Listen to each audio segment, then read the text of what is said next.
For a state that claims to embrace the environment, you would expect Colorado to lead the way with recycling. But we are not, and it comes at a cost.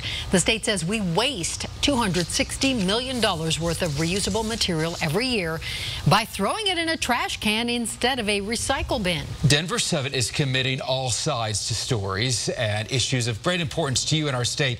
And there are plenty of theories as to why we are not recycling more. And we send Denver 7's Jennifer Kowaleski to get a 360 perspective.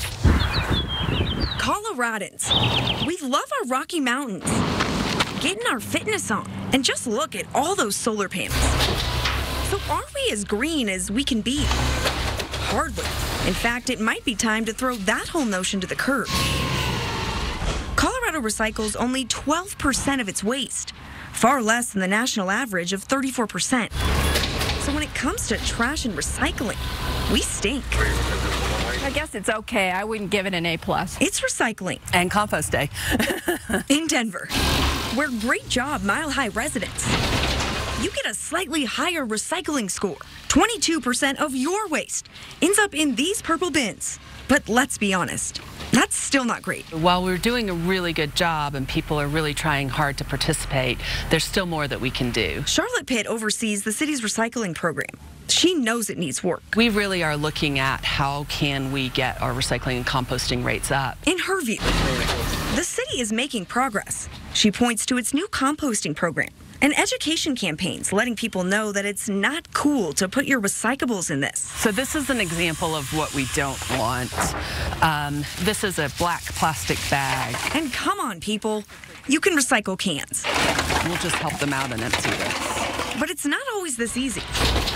So here's the deal. I live in a condo in Denver. To throw out my recycling versus my trash, the reality is recycling is a pain. In order to recycle these boxes and bottles, I have to walk out of my apartment, get on the elevator, go down 9 floors, walk around my building, and finally dump it here. Now the flip side. With my trash, all I have to do is walk down the hall and throw it in this trash chute.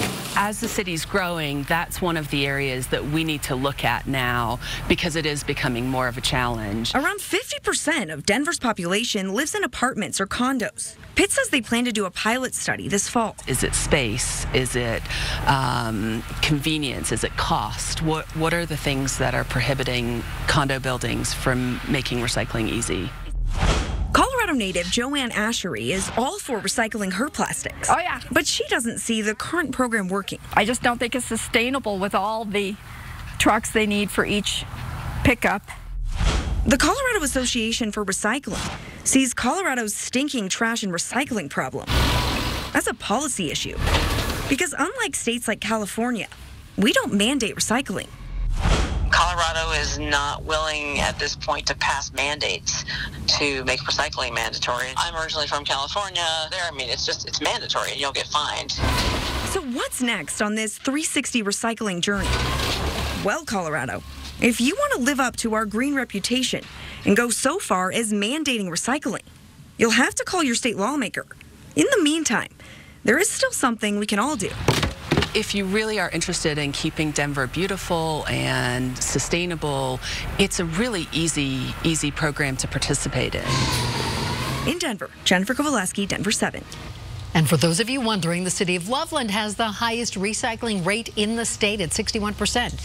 Significantly higher than second place Boulder, which recycles 53% of waste. All right, so just to recap here, Colorado's recycling rates stink. Bottom line, the city of Denver sees composting as a way to increase its rates, but not everyone is buying into the current system. Others see the solution as a mandate on recycling. That way people just literally have to do it.